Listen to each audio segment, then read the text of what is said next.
12 minutes. That's how long Violet Graham had to stop her husband from stealing everything her grandmother built. 12 minutes to drive 20 miles through downtown Chicago traffic. 12 minutes before a woman wearing her exact face, signed away $20 million. The call came while she was closing a $42 million deal. "Mrs. Graham, you need to get here now. Your husband is with someone claiming to be you." Violet's hands went cold because she was staring at Chicago's skyline, alone, in her own office. So who was sitting in that bank? Who had her ID, her signature, her face? And why was her husband of 11 years calling this woman his wife? She grabbed her keys and ran. What Violet didn't know was that the theft wasn't the worst part. The worst part was what they planned to do after. Violet abandoned the $42 million deal mid-signature. Her executive assistant watched her power walk to the elevator, heels clicking in precision on marble. No explanation, no hesitation. Morgan MacGyver, her husband of 11 years, was physically at the bank 20 miles away with an impersonator sophisticated enough to fool wealth managers. The woman had Violet's ID, signature, and mannerisms. Power of attorney documents. Medical directives claiming early onset dementia. Forged documents explaining why Violet needed Morgan's help in liquidating everything immediately. But Violet didn't call the police. She called her attorney, her private investigator, and the bank's security director, in that order. She wasn't stopping a theft. She was building a legal execution. By the time she reached her car, she'd already ordered forensic accounting on every joint account from the past 3 years. She was building a trap. Each phone call revealed more preparation. "I need transaction histories. Start surveillance. Freeze everything." Her face in the rearview mirror remained emotionless, calculated. This wasn't panic. This was precision. She'd spent her entire career executing hostile takeovers of underperforming companies. This was just another acquisition, except the target was her own husband. What Violet didn't know during that 12-minute drive was that she wasn't just racing to stop one crime. She was about to uncover 18 months of systematic theft. Violet arrived at the private wealth division in 12 minutes, 3 minutes faster than promised.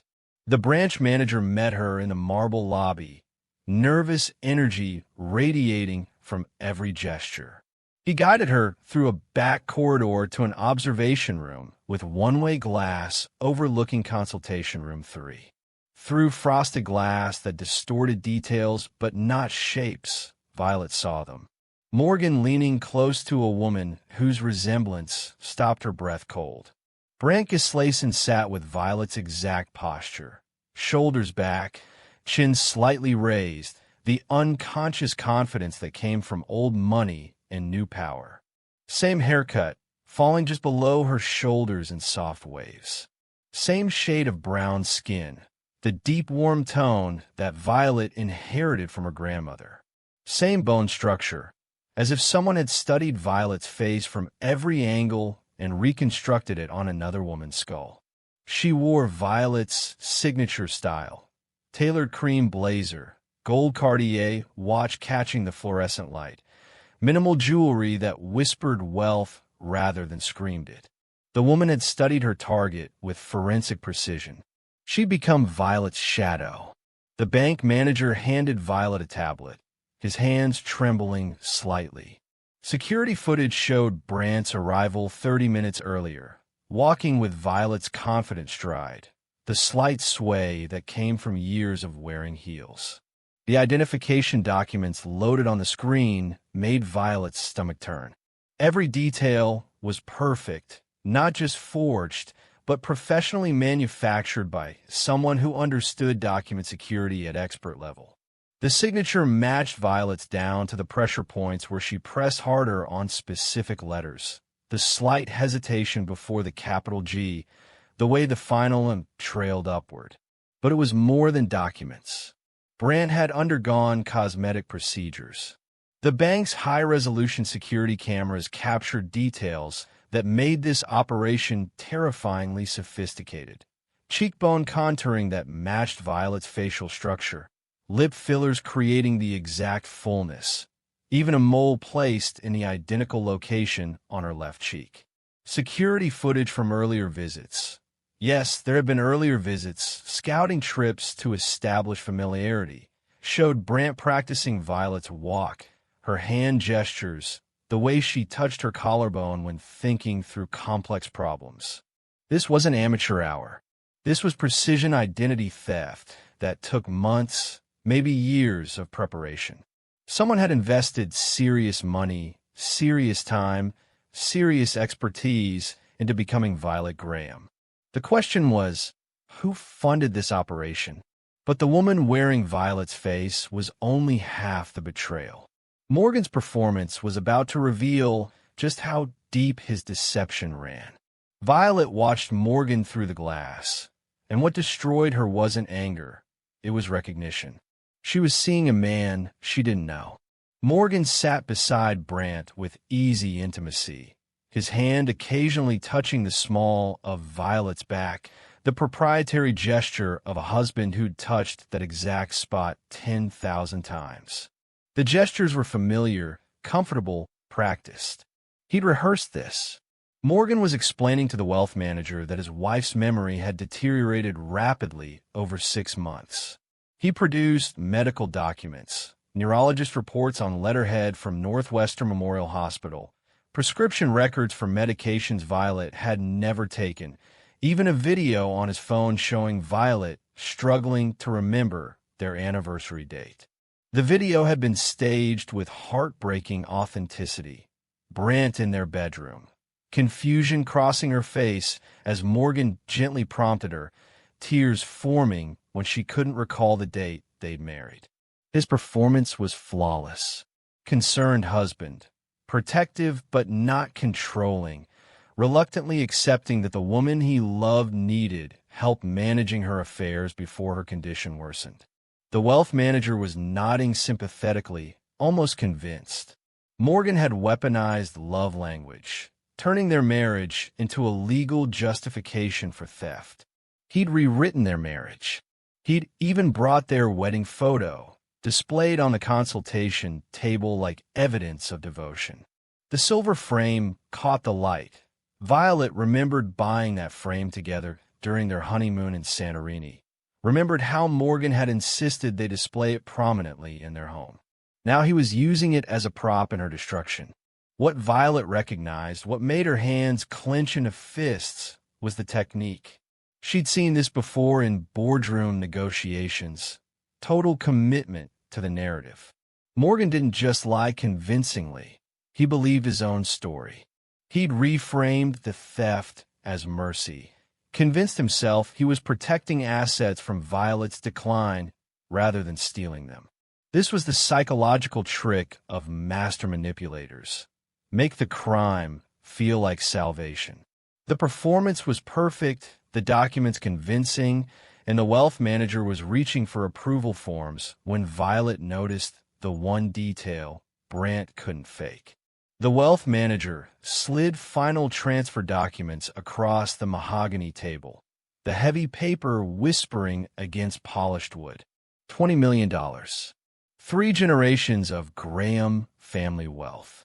Everything Violet's grandmother built from a small catering business in the 1960s into a real estate empire. Everything her mother protected through the 2008 financial crisis. Everything Violet had grown through strategic private equity investments, all of it awaiting one signature. Brandt lifted Violet's Mont Blanc pen. The same model, same weight, even the same deep burgundy color. She'd done her research. She positioned it exactly as Violet would, angling the paper with practiced precision, her wrist turning at the exact degree Violet's muscle memory dictated. The signature began flowing across the authorization line. Violeti, perfect loops, consistent pressure, identical slant. The G started forming. Brandt had replicated Violet's signature thousands of times. Bank security would later find notebooks in her apartment filled with page after page of practice signatures, each one refined, perfected, brought closer to Violet's distinctive style. She'd studied pressure sensitivity, stroke order, the tiny variations that made signatures human rather than mechanical. But through the glass, Violet's eyes locked on one microscopic detail.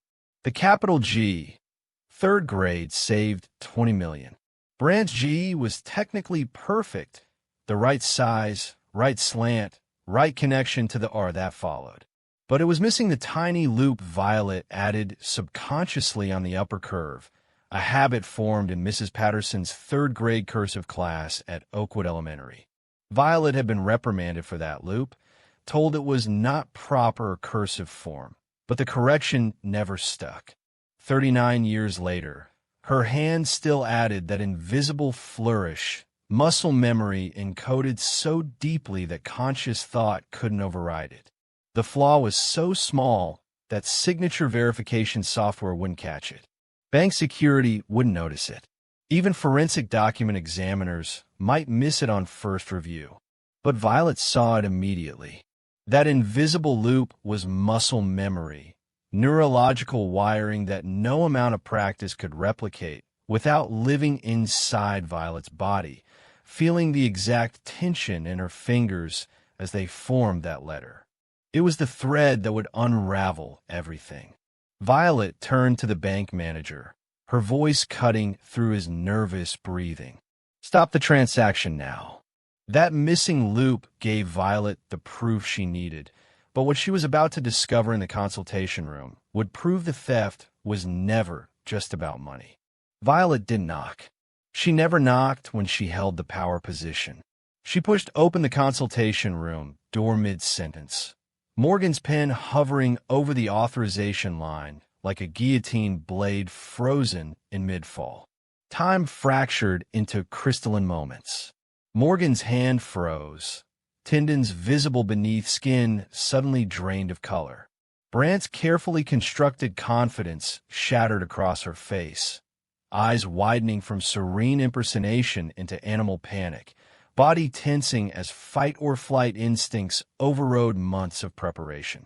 The wealth manager stood abruptly, his chair rolling backward with enough force to hit the credenza behind him, confusion flooding his expression as his brain processed the impossible. 2 Violet Grahams in the same room. But Violet didn't look at any of them. She walked directly to the table with the measured pace of a woman who owned every room she entered, placed her own Mont Blanc pen beside Brandt's identical copy, and held up her phone, already recording, red light visible in the screen's corner.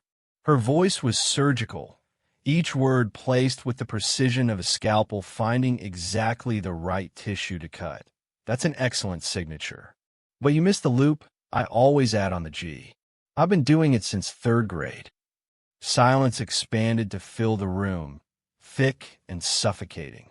Brandt's hand remained frozen over the document. Her signature incomplete, her entire operation collapsing in the space between heartbeats. Morgan's face cycled through expressions too rapidly to catalog. Shock, calculation, fear, desperate strategizing. The wealth manager's mouth opened and closed without sound. A man watching reality reorganize itself into configurations his training never prepared him for. Then Morgan made his play. He was rewriting the script. Morgan didn't confess. He didn't break down. He doubled down with the smooth desperation of a man who'd memorized multiple exit strategies. "Violet, thank God you're here." His voice carried perfect confusion, the bewildered relief of a man encountering rescue. "This woman, I don't know who she is. She approached me 3 weeks ago, said she was a financial consultant who could help manage your accounts during your episodes." He reached for Violet's hand with practiced concern, his fingers trembling with what could have been fear or could have been performance. "I should have called you immediately, but she had documents, medical records. I thought she was legitimate. The pivot was masterful. In 10 seconds, Morgan reframed the entire narrative. Brant became the sole criminal, a con artist who'd manipulated him. He became the victim alongside Violet, a concerned husband who'd been deceived. The attempted theft became something he'd been investigating, gathering evidence on, preparing to expose. His face showed perfect confusion, the expression of a man whose world had just revealed hidden architecture. It was improvisation at expert level, the desperate move of someone who'd wargamed every possible outcome and prepared backup narratives for each. Morgan was sacrificing his co-conspirator to save himself, throwing Brant under the wheels of criminal prosecution while attempting to leap free. But Violet wasn't there to hear Morgan's excuses. She was there to ensure the trap she'd set during her 12-minute drive snapped shut with legal precision. Violet turned to the wealth manager, ignoring Morgan entirely, as if he'd already ceased to exist in any meaningful way. I requested that Chicago PD be notified the moment I confirm my identity. They should be arriving now. Her voice carried the flat certainty of someone who'd already won, who was simply waiting for reality to catch up to decisions made minutes ago. As if choreographed, two plainclothes detectives entered through the bank security entrance, badges displayed on hip clips, presence radiating the particular authority that comes from legal power backed by institutional force. The bank manager nodded once. Violet had called ahead during her drive, coordinating with the fraud division, ensuring every legal mechanism was positioned and ready. Security footage had been preserved on 3 separate systems, backed up to cloud storage, flagged for legal review. The forged documents were photographed, cataloged, marked as evidence.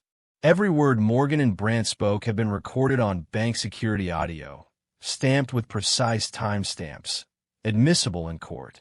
Brant lunged toward her purse, instinct overriding calculation.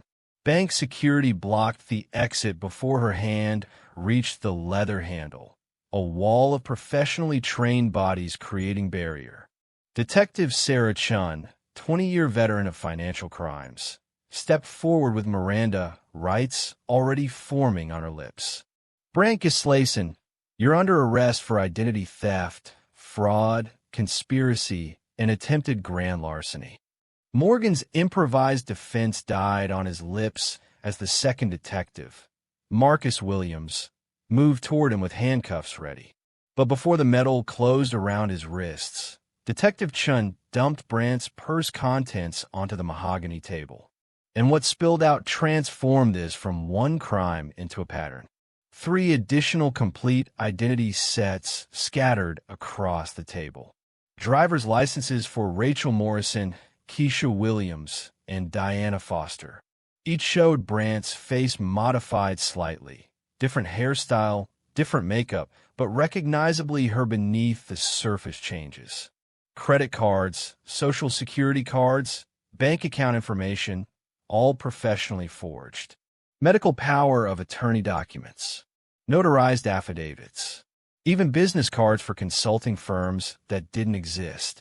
Detective Chun held up the Rachel Morrison ID, studying it with the practiced eye of someone who'd seen this pattern before. Brant Gislason isn't even her real name, she said quietly, looking at Violet. Her legal name is Brandy Crenshaw, professional impersonator. We've had reports about her in 3 other states, but victims wouldn't press charges. She spread the IDs like playing cards, each one representing another target, another wealthy woman, another family's legacy marked for theft. You're not the first, Mrs. Graham. You're just the first to arrive in time.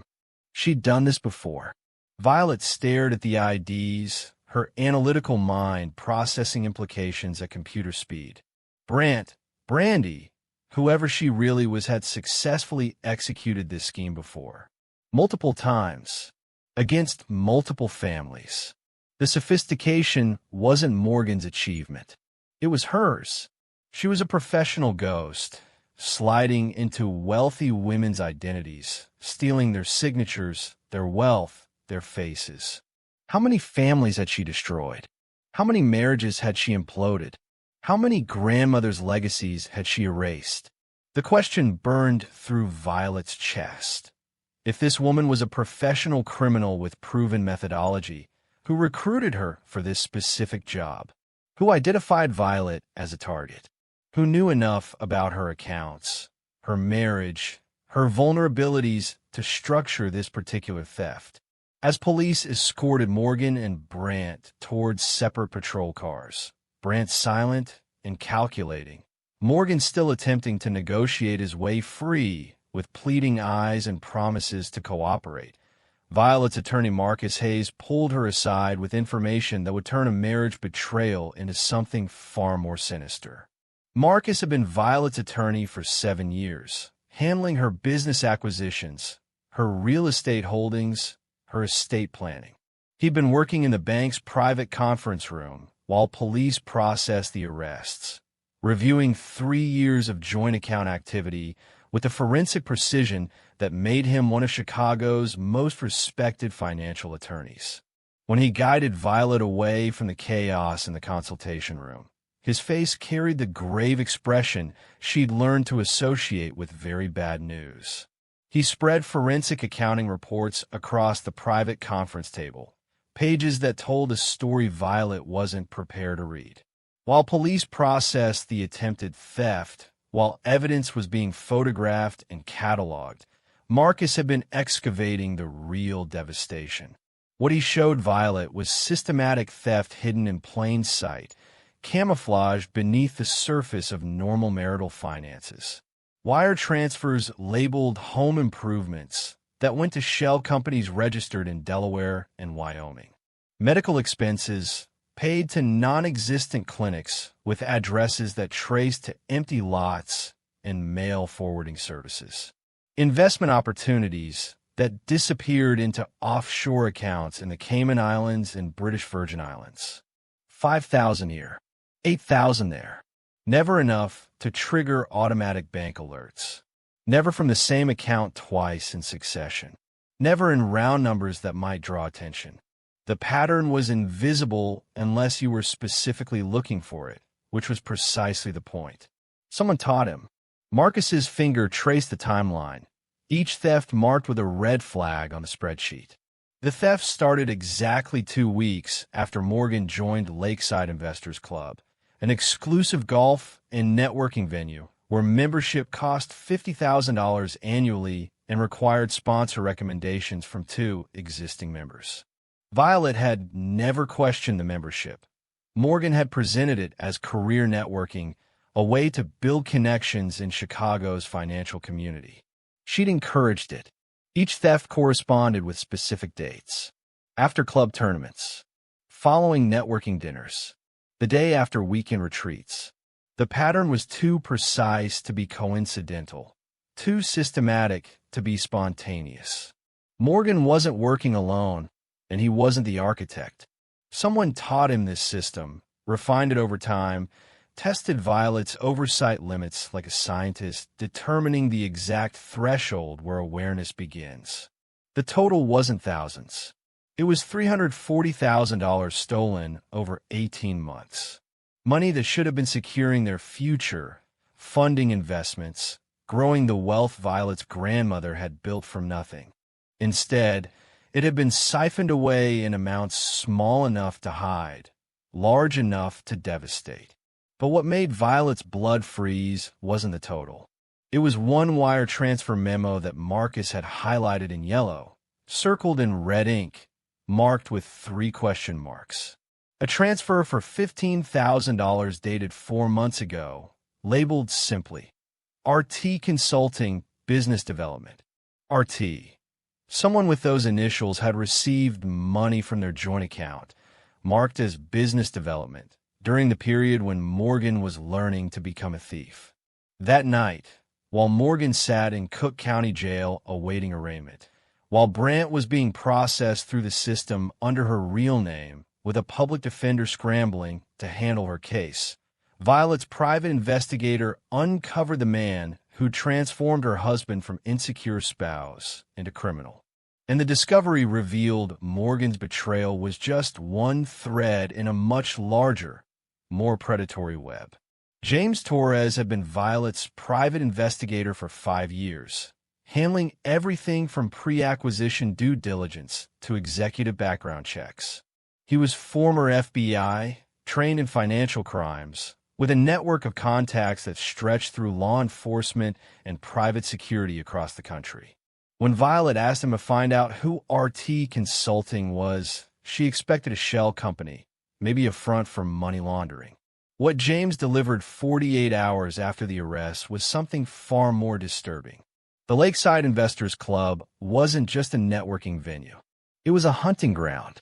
A man named Reginald Thorne had been a member for 6 years, sitting on the club's board of directors, hosting charity golf tournaments, cultivating relationships with surgical precision.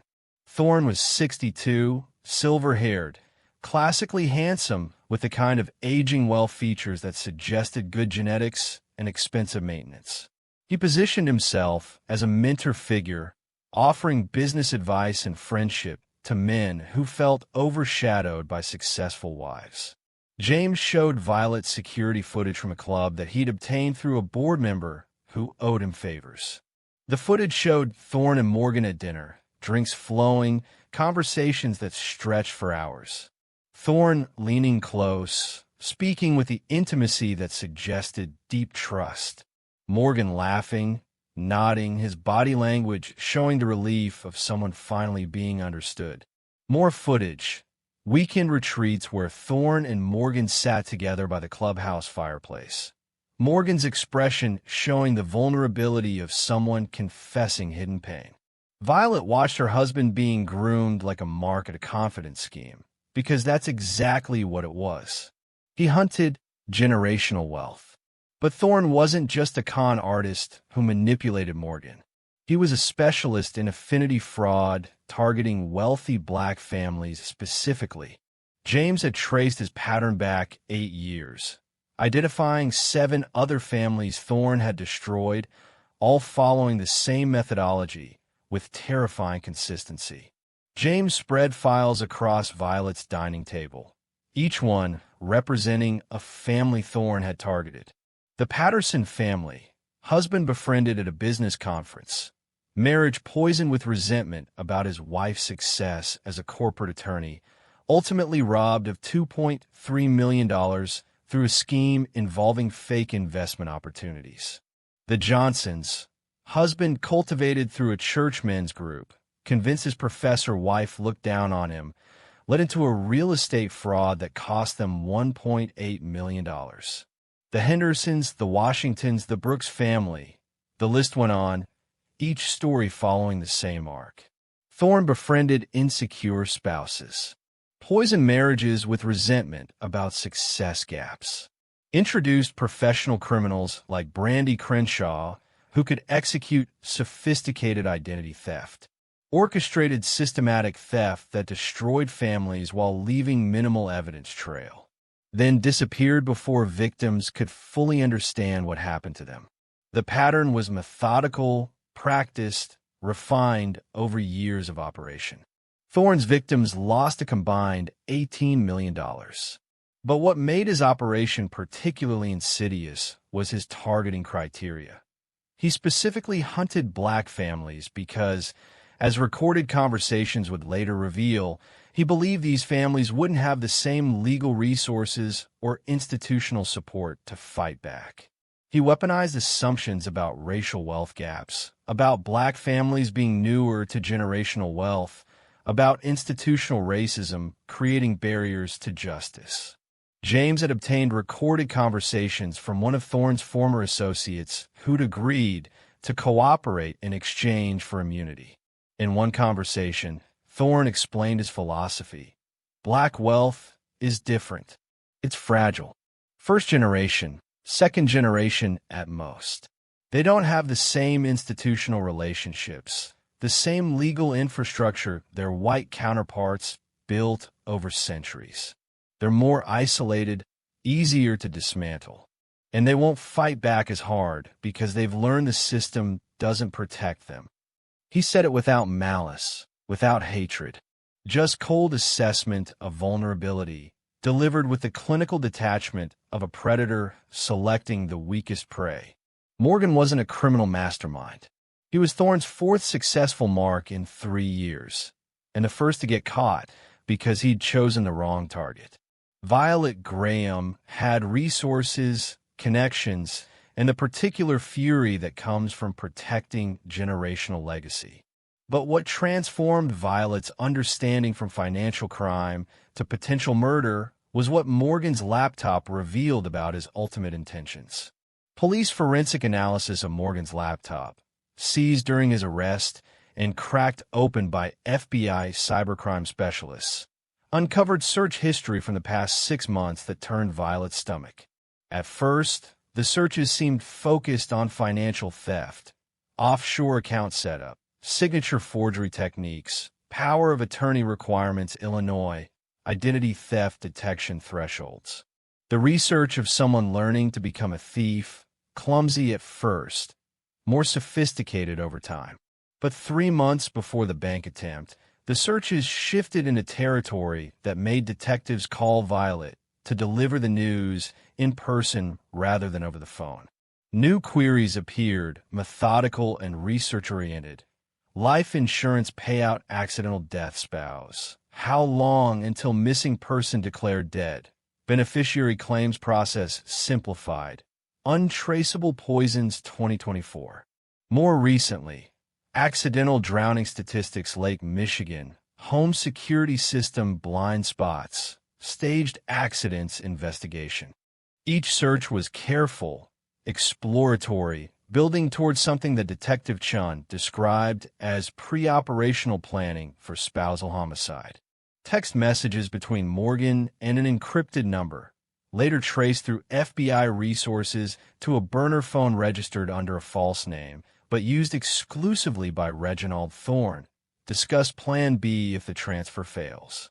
The messages were coded but clear enough. The insurance policy is in place. She swims alone every Sunday.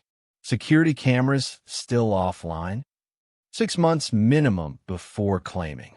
Detective Chun laid out the timeline with the grim precision of someone who'd seen this pattern before. 6 months prior, Morgan had increased Violet's life insurance policy from $1 million to $5 million without telling her. The increase required her signature, which Morgan had forged on documents he submitted directly to the insurance company, claiming Violet was too busy with work to handle paperwork herself. The company, already familiar with the couple through their existing policy, processed the change without verification. Morgan had also disabled the lake house security cameras during maintenance that was never completed, leaving the property, where Violet swam alone every Sunday morning, a habit Morgan knew intimately, vulnerable and unmonitored. He'd researched accidental drowning statistics specifically for Lake Michigan, where the property was located, where currents and undertows could plausibly explain a tragic accident. Plan B was murder. Detective Chin's analysis was chilling. If the bank theft failed, Morgan and Thorne had a backup plan. The 18-month financial bleed was never meant to be the end game. It was funding, money to pay Brandy Crenshaw, to set up offshore accounts, to establish infrastructure. But the real target was always the life insurance payout. $5 million, clean money, paid directly to the grieving husband after his wife's tragic accidental death during her morning swim. Violet sat in her attorney's office, surrounded by evidence of conspiracy that extended beyond theft into premeditated murder.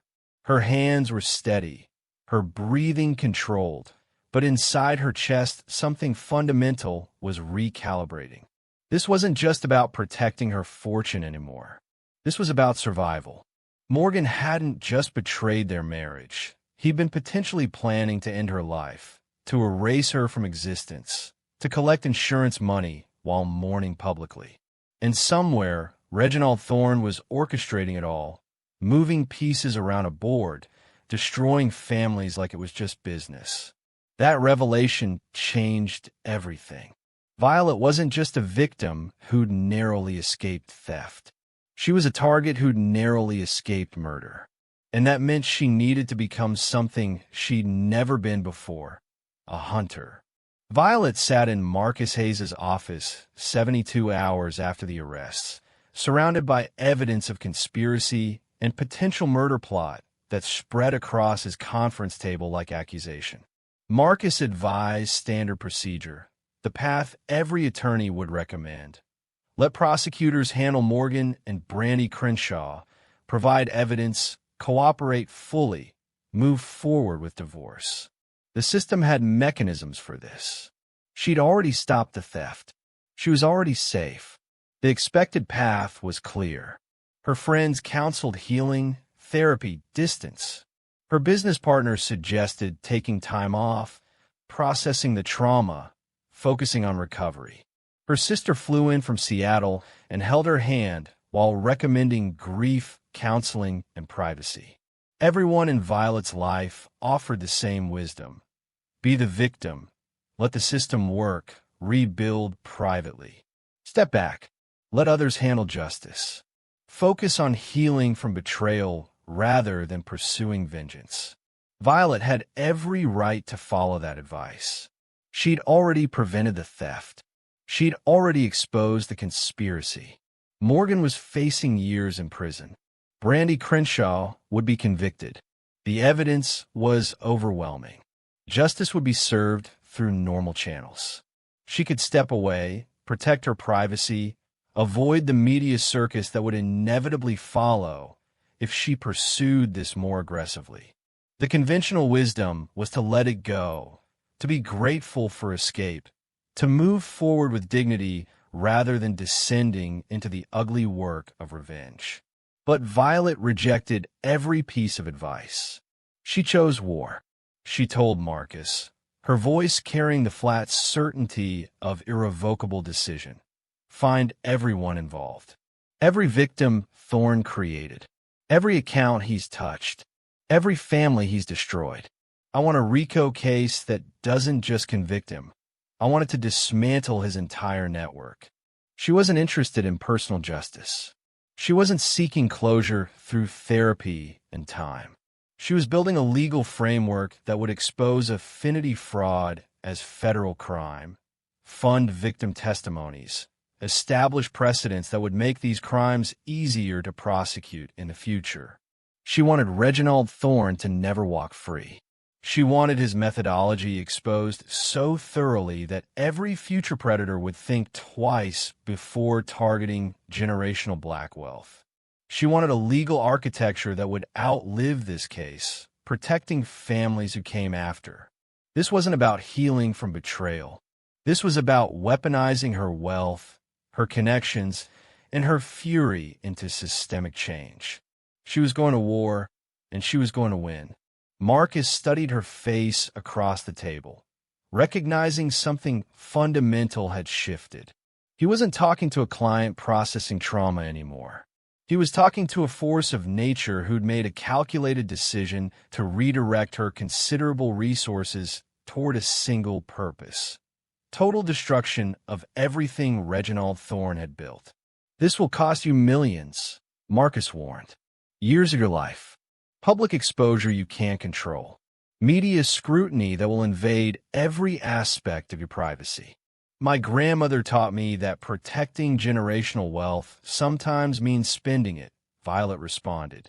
Thorne made this personal when he came for my family. Now I'm making it permanent. What Violet didn't know as she declared war on Reginald Thorne's empire was that the confrontation waiting for her in Cook County Jail would reveal just how deep the predator's confidence ran and how personal this fight would become.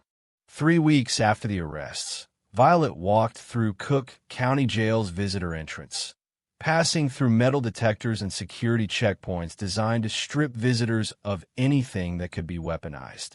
She'd requested a meeting with Reginald Thorne, the man who orchestrated her husband's transformation, who hunted her family's wealth, who potentially planned her murder. The request had surprised prosecutors who advised against it. Meeting with defendants before trial could complicate cases, create defense opportunities, or expose victims to manipulation. But Violet wasn't there as a victim. She was there to deliver a message. Security escorted her through concrete corridors painted institutional beige, through sally ports and secured doors, into a consultation room where attorneys met high-risk inmates. Thorne sat behind reinforced glass in an orange jumpsuit, but nothing else about him suggested defeat. His silver hair was perfectly combed, styled with the kind of attention that seemed impossible in jail. His posture remained commanding, shoulders back, chin up, the bearing of someone who still believed he controlled the room. When he saw Violet, he smiled, not with shame or fear, but with recognition, the way you might greet a colleague at a networking event. He was 62, classically handsome with strong jawline and sharp blue eyes that radiated warmth until you looked closer and saw the calculation underneath. He was the kind of man who made destruction look like friendship.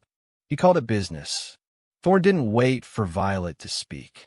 "Mrs. Graham," he said warmly, his voice carrying the smooth confidence of someone utterly unfazed by incarceration.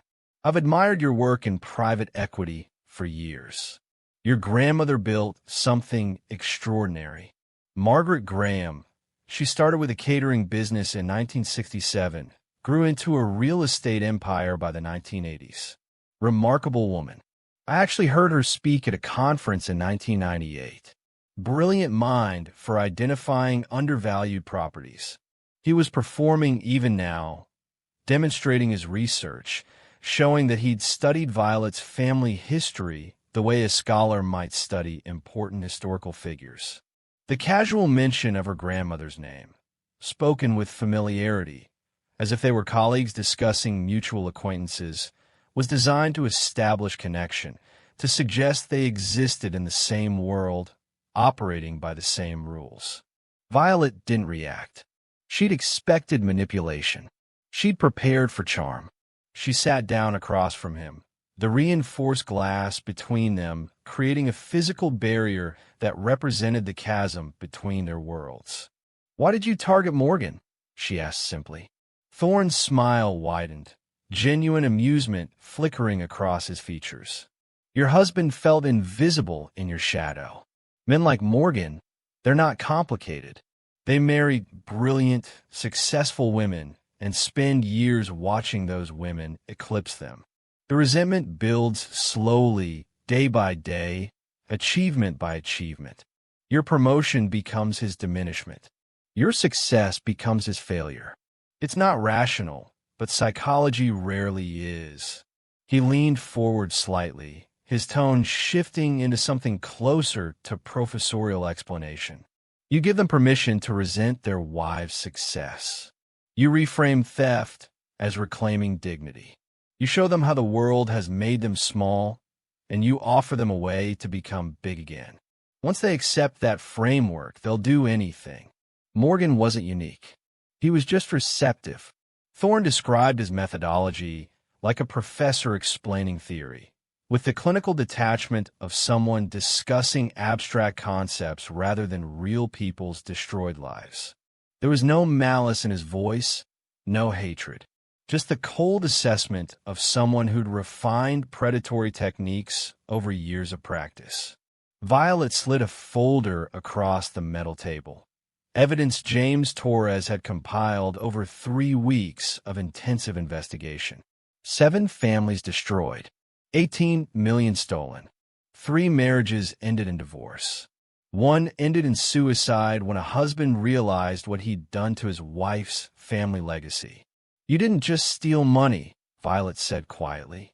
"You destroyed legacies. You targeted black families specifically because you thought we wouldn't fight back." Thorne's smile didn't fade. If anything, it became more genuine, the expression of someone who appreciated accurate observation.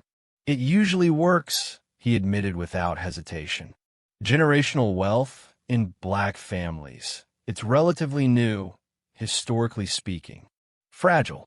First generation, second generation at most. These families don't always have the institutional relationships white families built over centuries. They don't have the same legal infrastructure, the same networks of attorneys and investigators and political connections. They're more isolated, easier to dismantle. He said it without malice, without hatred, without even the acknowledgement that he was describing human beings rather than targets. Just cold assessment of vulnerability delivered with the clinical precision of a predator explaining hunting strategy. Your husband was my fourth success in 3 years. You would have been number 8 if you hadn't arrived at that bank 12 minutes ahead of schedule. 12 minutes. That's all that separated you from becoming another file in my operation. For the first time, Thorne's smile showed teeth. Do you know what the most profitable part of this business model is? The silence. Victims don't report because they blame themselves. They're ashamed their spouse betrayed them. They're humiliated they didn't recognize manipulation. They want to handle it privately, quietly, without public exposure. That shame becomes my protection. The system works because the victims help it work. Violet's expression didn't change. Her hands remained still on the table, her breathing steady. She'd expected arrogance. She'd expected this kind of casual cruelty dressed as business philosophy. What she hadn't expected was how rage could feel cold rather than hot, how fury could clarify rather than cloud. I've identified 14 of your victims across 8 years, she said calmly. I'm funding their legal fees. I'm paying for private investigators to document your entire network, every account, every associate, every shell company, every forged document. I'm building a federal RICO case that will connect every theft to one conspiracy. And I'm establishing a legal fund specifically designed to prosecute affinity fraud with federal teeth. She paused, letting the words land with their full weight. You didn't just try to rob me, Reginald. You picked the wrong woman's legacy to burn. I'm going to ensure you never walk free. And then I'm going to make certain the legal framework exists so no one like you can do this again. For the first time since Violet entered the room, Thorne's smile vanished. His eyes narrowed slightly, calculation replacing casual confidence. That's going to cost you millions, he said slowly, as if testing her commitment. Years of your life, public exposure, media scrutiny, all of that effort and money to destroy one man. Is that really worth it? My grandmother taught me that protecting generational wealth sometimes means spending it. Violet responded, her voice never rising, never showing emotion. You made this personal when you came from my family. Now I'm making it permanent. When I'm done, every future predator will know that targeting black wealth means facing someone who has the resources and the will to dismantle your entire operation. You'll become the cautionary tale. She stood, preparing to leave. Through the reinforced glass, she could see the first crack in Thorne's confidence. The microscopic recognition that he'd misjudged his target, that Violet Graham wasn't just another victim who would accept justice through standard channels. I'll see you in court, Violet said, and at every parole hearing for the rest of your life. She walked away without looking back, leaving Thorne watching through glass as her reflection fragmented across the reinforced surface. She declared war on his empire, and unlike his previous victims, she had the resources and rage to win. Violet left that jail knowing that destroying Thorne would require more than evidence and legal fees. It would require exposing his methodology so publicly that every future predator would think twice before targeting generational wealth, which meant the final battle wouldn't happen in a courtroom, but in front of 400 investors who needed to know the truth. 6 weeks after the arrests, Violet's war machine was fully operational. Marcus Hayes had assembled a legal team of 12 attorneys specializing in financial fraud, RICO prosecution, and victim advocacy. James Torres had traced Thorne's network across 17 states. Shell companies registered in Delaware, Wyoming, and Nevada, offshore accounts in the Cayman Islands and British Virgin Islands, associates who facilitated impersonations and document forgery operating under multiple identities. Justice moved at the speed of money. Violet had funded depositions from all 7 originally identified victim families, hiring investigators and attorneys for each. The evidence they were building wasn't just about Morgan's theft. It was documenting an 8-year criminal enterprise with systematic methodology and clear patterns. Federal prosecutors had opened a RICO investigation based on Violet's evidence packages, delivered in index binders with forensic accounting analyses, timeline reconstructions, and legal briefs written by attorneys. Violet was paying $800 per hour. The investigation accelerated because Violet wasn't relying on overtaxed public resources. She was creating a private prosecution infrastructure that fed evidence to federal authorities faster than they could process it. She'd hired forensic accountants who traced shell company formations back to their origins, database specialists who reconstructed deleted communications, white-collar crime experts who mapped money flows across international borders. When prosecutors requested documents, Violet's team delivered indexed, analyzed packages within hours rather than weeks. She was spending $200,000 per month on this effort, more than most families could afford to spend in a lifetime, weaponizing her wealth into legal velocity. Within 2 months, federal authorities had enough evidence to indict Thorne on 47 counts of fraud, conspiracy, money laundering, and racketeering. Morgan, facing life sentences and the reality that Thorne would sacrifice him without hesitation, agreed to testify against Thorne in exchange for reduced charges. But while federal machinery ground forward with bureaucratic momentum, Violet discovered that Thorne's network extended beyond the 7 families she'd initially identified. And some victims didn't want to come forward until they saw someone else stand in the light first. James Torres identified 3 additional families who'd lost money to Thorne's schemes but never reported the crimes. 2 were high-profile: a federal appellate court judge whose husband had been manipulated into attempting to steal $3 million from her judicial pension fund, and a university president whose wife had lost $2.5 million to a Thorne-orchestrated investment fraud. Both families had buried the crimes to protect their professional reputations, terrified that public exposure would destroy careers built over decades. The third was a family whose story broke Violet's heart. The Washingtons had lost $2 million to one of Thorne's schemes 4 years ago. The theft had been executed perfectly. The husband manipulated, the wife's accounts drained, the money disappeared before anyone understood what happened. 3 months after discovering the betrayal, Robert Washington suffered a massive heart attack at age 58. Stress-induced, according to his cardiologist. His widow, Diana, was left with fragments of their fortune and the devastating knowledge that her husband's last months alive had been consumed by shame and guilt over what he'd done to their family legacy. None of the 3 families would speak publicly. They were willing to provide evidence anonymously, sealed testimony that prosecutors could reference without revealing identities. But they refused depositions, interviews, or courtroom appearances. Some scars need privacy. Marcus initially objected to this approach.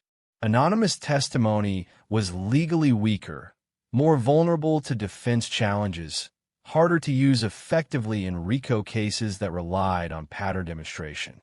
He argued they should pressure the families to testify openly, explaining how their stories would strengthen the case against Thorne. But Violet refused.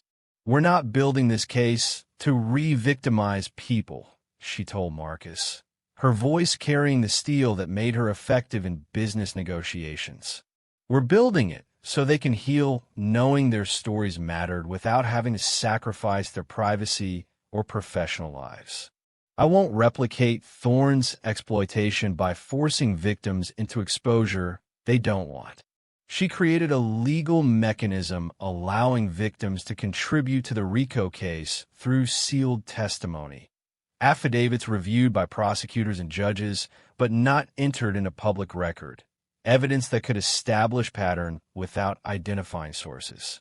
She funded trauma counseling for any victim who requested it. No questions asked, no requirements attached.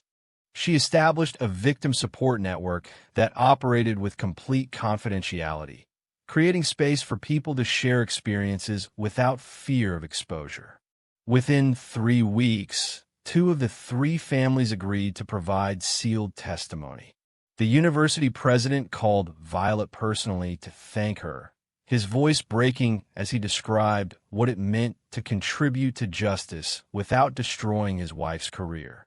The federal judge's sealed affidavit provided crucial evidence of Thorne's methodology, detailing manipulation tactics with the precision of someone trained in legal analysis. These conversations convinced Violet that the final confrontation with Thorne's legacy couldn't happen in a courtroom where victims had to relive trauma publicly. It needed to happen in a space where prevention became protection, where education could stop future crimes before they started, which meant going public with her own story in a way that would expose the predatory system itself. For months after the arrests, Violet's divorce from Morgan proceeded with surgical efficiency in a closed courtroom. The prenuptial agreement she'd insisted on before their marriage, over Morgan's protests that it showed lack of trust, proved ironclad. Separate property, no commingling of premarital assets, clear division of marital property acquired during marriage. Morgan's attorney attempted to argue for leniency based on his cooperation with federal prosecutors, suggesting Morgan deserves some financial consideration for his testimony against Thorne. Marcus demolished the argument in 3 sentences, pointing out that testimony given to avoid life imprisonment wasn't generosity worthy of reward. She'd moved past him. Violet took exactly what the prenup specified: her premarital assets, her inheritance, her business interests, and nothing more. She didn't pursue additional damages. She didn't demand Morgan's future earnings. She didn't seek punitive financial destruction beyond what criminal penalties would impose. When Marcus questioned this restraint, noting they could financially destroy Morgan for decades, Violet's response was measured. "I'm not interested in revenge against Morgan anymore. He's a small man who made catastrophic choices. Thorne destroyed him before I ever could." She restructured her assets into an ironclad trust structure with multiple layers of protection. Future spouses would have 0 access. Business partners would require unanimous board approval for any transactions. The trust included provisions for independent oversight, regular audits, and automatic triggers if anyone attempted suspicious transactions. It was a legal fortress that would protect not just Violet, but her children, grandchildren, generations yet unborn. The divorce finalized in 3 hours. Morgan left with nothing but the clothes he wore and the weight of federal charges still pending. Violet felt no pleasure in his defeat, no satisfaction in his destruction. She simply moved forward, her focus already shifted to the larger battle.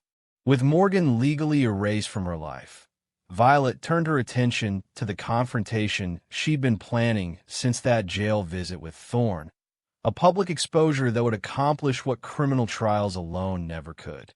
6 months after the bank confrontation, Violet received an invitation to keynote the National Coalition of Black Investors Conference in Atlanta.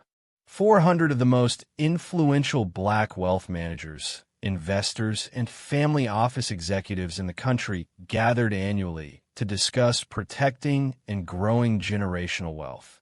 The conference organizers knew about her case through legal networks and wanted her to speak about asset protection, trust structures, recognizing financial fraud. They offered a 30-minute keynote slot. Violet's PR team advised against acceptance. Going public would expose her to media scrutiny beyond her control. Invasive questions about her marriage, speculation about her judgment for not recognizing Morgan's betrayal sooner, tabloid coverage that would reduce complex crime to sensational headlines. Her story would become entertainment, dissected by people who'd never experienced betrayal, weaponized by those who wanted to blame victims for not preventing their own victimization. Her privacy would evaporate completely. She was going public. Every public relations professional Violet consulted offered the same warning. This would make her permanently associated with victimhood in public consciousness. Every Google search of her name would return articles about the theft, the betrayal, the near miss. Her professional reputation would be overshadowed by personal tragedy. Future business partners would see her through the lens of someone who'd been deceived rather than someone who'd built a successful private equity career. But Violet accepted the invitation immediately and requested 60 minutes instead of 30. She didn't just want to tell her story. She wanted to expose Thorne's complete methodology, teach the room how to recognize affinity fraud patterns, and announce the legal framework she'd funded to prosecute these crimes federally. She was planning to name Thorne publicly, detail his tactics with forensic precision, and create a blueprint other families could use to protect themselves. When her PR team objected that this would make her a public figure permanently associated with victimhood, Violet's response was immediate. I'm not a victim anymore. I'm a warning system. She spent 3 weeks crafting a speech that was part testimony, part legal education, part battle cry. She worked with Marcus on legal precision, with James on investigative details, with victim advocates on sensitive language. She reviewed every word, every statistic, every example. She wasn't just exposing one criminal. She was declaring war on an entire predatory ecosystem that relied on victims' silence and shame to protect operations.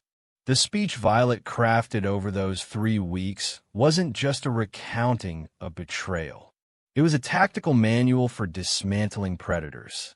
And when she walked onto that Atlanta conference stage, 400 investors had no idea they were about to witness the birth of a movement. The National Coalition of Black Investors Conference Ballroom held 400 people in tiered seating designed to emphasize the keynote stage.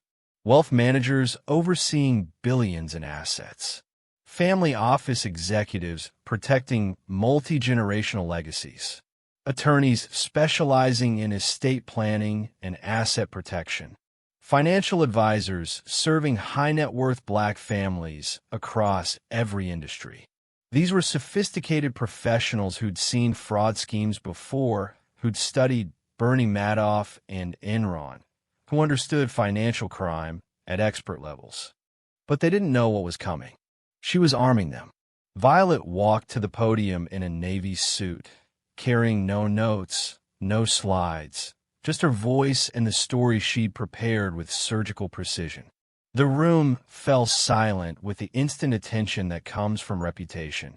Everyone there knew Violet Graham's name, knew her professional achievements, knew she didn't waste time with meaningless speeches. She began simply, her voice steady and clear. 6 months ago, my husband tried to steal my $20 million inheritance by bringing a professional impersonator to my bank and claiming I had early onset dementia. I arrived 12 minutes before the transaction completed. This is what I learned. The opening line hit like electrical shock. No warm-up, no throat clearing, no apology for discussing uncomfortable topics. Just immediate honesty that made 400 people lean forward simultaneously. Then Violet delivered what she'd really come to say. not a victim's plea for sympathy, but a forensic breakdown of predatory methodology. She described how Reginald Thorne identified targets through country clubs and professional networks, cultivating relationships over months or years before revealing criminal intent. How he manipulated insecure spouses by weaponizing resentment about success gaps, reframing theft as reclaiming dignity.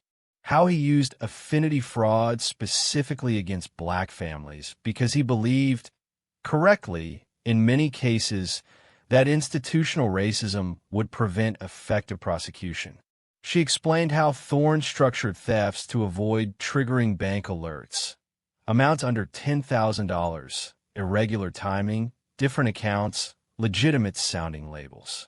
How impersonators like Brandy Crenshaw were recruited and trained, sometimes undergoing cosmetic procedures to match targets.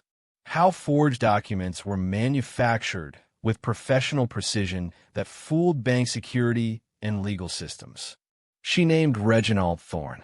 She displayed his photo on the screens flanking the stage. Silver hair, charismatic smile, the face of someone who looked trustworthy. She provided statistics compiled by James Torres. 8 years of operation, 14 confirmed families, $18 million stolen, 3 marriages destroyed, 1 suicide. Then she explained the mechanism that made Thorne's operation sustainable: shame. Victims didn't report because they blamed themselves for trusting the wrong person, for not recognizing manipulation, for failing to protect their family's legacies. They handled betrayals privately, quietly, without exposure. That silence became Thorne's protection, allowing him to operate for years without consequence. The room was completely silent. People taking notes frantically, others recording on phones. Several audience members crying quietly, recognition flooding their faces as Violet described patterns they'd experienced but never named. But Violet wasn't just exposing Thorne's methods.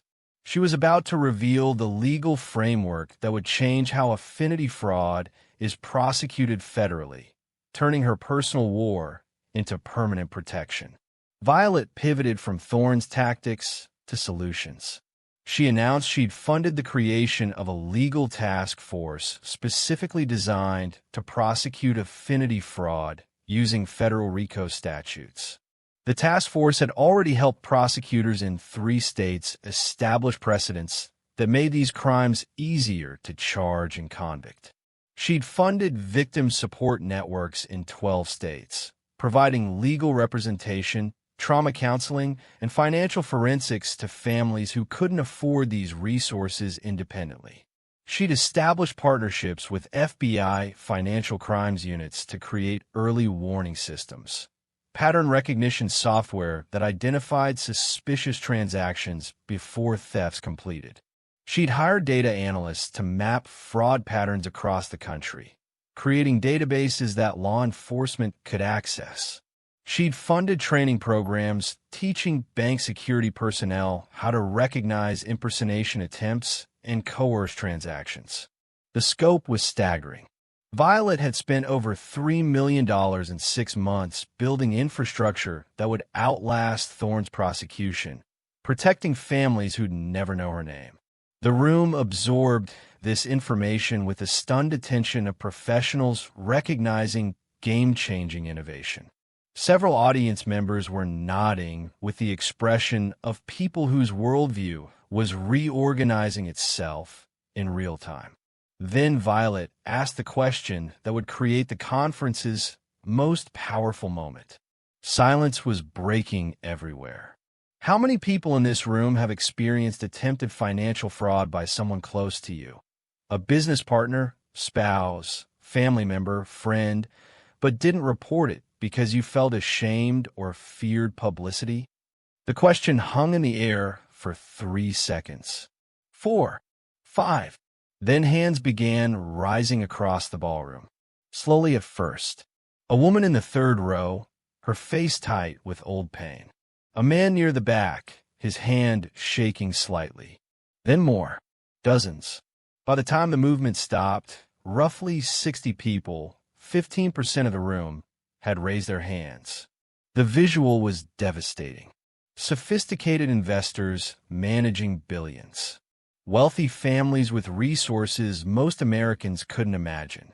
Successful professionals at the peak of their careers, all carrying secret experiences of betrayal they'd never reported, never discussed publicly, handled with the private shame that Thorne and predators like him relied upon.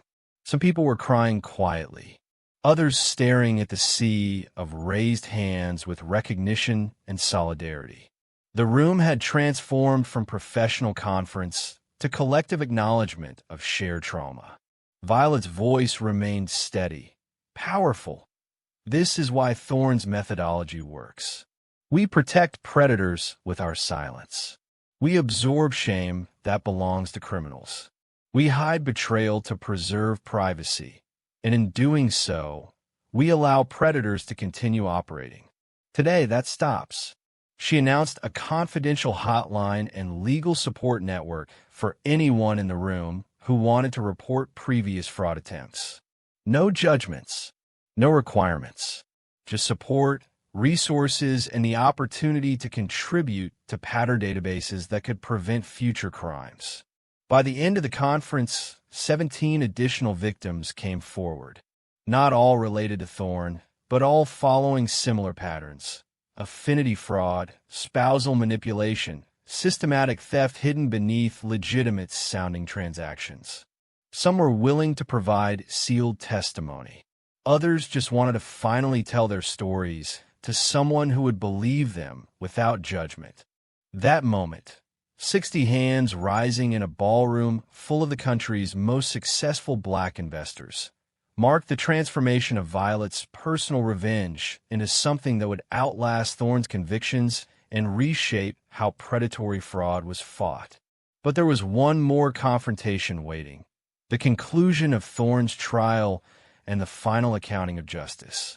8 months after the conference, Reginald Thorne's RICO trial concluded in federal court. The trial had lasted 6 weeks, consuming headlines and creating legal precedents that would influence fraud prosecution for decades. Federal prosecutors presented evidence spanning 8 years, 14 families, and a criminal enterprise that stretched across 17 states. The evidence was overwhelming, delivered in index binders that represented Violet's $3 million investment in justice. Recorded conversations revealed Thorne's manipulation tactics in his own voice, casual explanations of how he targeted fragile black wealth.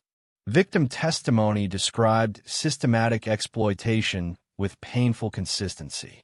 Financial records showed coordinated theft patterns that could only be explained by organized conspiracy.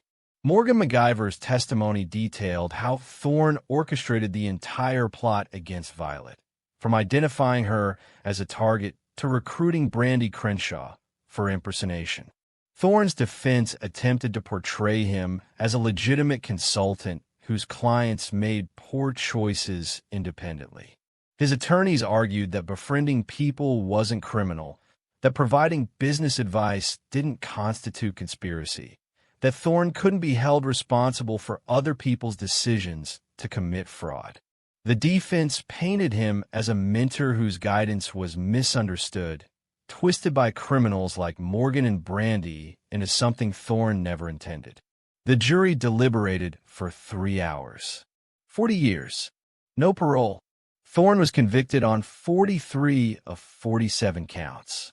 Wire fraud, mail fraud, money laundering, racketeering, conspiracy. The convictions carried mandatory minimum sentences that added up to more than 1 lifetime. The judge sentenced him to 40 years in federal prison without possibility of parole, essentially a life sentence for a 62-year-old man who would die behind bars. But the sentencing went beyond Thorne. Brandi Crenshaw received 8 years for fraud, conspiracy, and identity theft across multiple jurisdictions. 2 of Thorne's associates, who facilitated document forgery and money laundering, received 12 years each. Morgan MacGyver, whose cooperation proved essential to the RICO case, received 5 years with credit for time served in cooperation. He would serve 3 more years, walking free at age 51 with nothing to his name except shame and the permanent stain of federal conviction. The judge specifically cited Violet's legal framework in sentencing remarks, noting that the RICO prosecution set precedents that would deter future affinity fraud. Victim restitution totaled $14 million from seized assets, Thorne's properties, offshore accounts, and investments built on stolen wealth. The money would be distributed to the 14 confirmed families, partial recompense for devastation that couldn't be fully repaired with dollars. Thorne's empire wasn't just defeated. It was dismantled completely, his methodology exposed so thoroughly in court documents and media coverage that replicating it became nearly impossible. Future predators would know that targeting generational black wealth meant facing not just prosecution, but the possibility of encountering someone with Violet Graham's resources and determination. But for Violet, watching Thorne led away in handcuffs for the final time wasn't the moment of triumph she'd imagined during those first furious weeks, because she discovered something unexpected during her war against his empire. 1 year after that phone call at 2:47 p.m. on a Tuesday that shattered her world, Violet stood in her Lakeshore Drive office, the same space where everything changed. Chicago's skyline stretched before her, unchanged. The same buildings, same river, same lake reflecting afternoon light. But everything else was different. Her assets were restructured in a trust that future predators couldn't touch, legal fortresses built with the knowledge earned through betrayal. She was divorced, legally separated from the man who tried to destroy her. That chapter of her life closed with paperwork and signatures that carried none of the emotion the marriage once held. Thorne was in federal prison for the rest of his life, dying slowly in a cell that would be his last address. 17 families had received restitution or legal support through her framework. The Affinity Fraud Task Force had identified and stopped 3 additional schemes before they succeeded, saving families from experiencing what Violet lived through. Her conference speech had been viewed over 2 million times online, shared by financial advisors and wealth managers, taught in law school seminars about financial crimes, creating awareness that was preventing future predations. She'd won every battle she'd declared war upon. But victory felt different than she'd imagined. She'd survived the earthquake. Violet didn't feel triumphant standing at that window. She felt transformed. What she'd learned through this war wasn't about revenge or justice in the way she'd initially conceptualized. It was about the fundamental transformation that happens when you refuse to let betrayal define your ending, when you choose to weaponize trauma into protection for others. Her grandmother's legacy wasn't just the $20 million inheritance that Morgan tried to steal. It was resilience, the refusal to let anyone write your story's ending, the determination to protect what matters, even when protection costs everything. Margaret Graham had built wealth from nothing, survived racism and sexism and economic downturns, built something permanent. And she taught Violet, through example rather than words, that legacy isn't money. It's the refusal to break. Trust, once weaponized against you, becomes the sharpest tool in your arsenal if you learn to protect not just your wealth, but your instincts. To recognize predators before they strike. To move faster than betrayal. To build systems that protect not just yourself, but everyone who comes after. Violet thought about the 17 families who came forward after her conference speech, each one breaking silence that had protected predators. That, not Thorne's conviction, not Morgan's imprisonment, not even the $14 million in restitution, was the victory. The silence that had protected Reginald Thorne for 8 years was breaking across the country. Victims were finding voices. Families were learning to recognize warning signs. Predators were discovering that targeting black wealth no longer meant targeting isolated families without resources to fight back. And as Violet turned from the window to the work waiting on her desk, the next family needing legal support, the next fraud pattern James had identified, the next speaking engagement where she would teach protection strategies, she realized something fundamental about what she'd become. Some women break when betrayed. Others break the people foolish enough to try. And the strongest ones build something unshakable from the wreckage. Violet Graham had built an empire from earthquake rubble. And everything that came after would stand on foundations poured with the knowledge that she'd already survived the worst thing that could happen.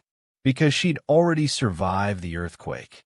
And everything she built afterward was unshakable. Sometimes the strongest foundations are the ones we pour after everything crumbles. When we finally know exactly what we're protecting and why. If this story resonated with you, please share it with someone who needs to hear it. Financial predators rely on our silence. If you or someone you know has experienced financial fraud by someone close to you, resources are available.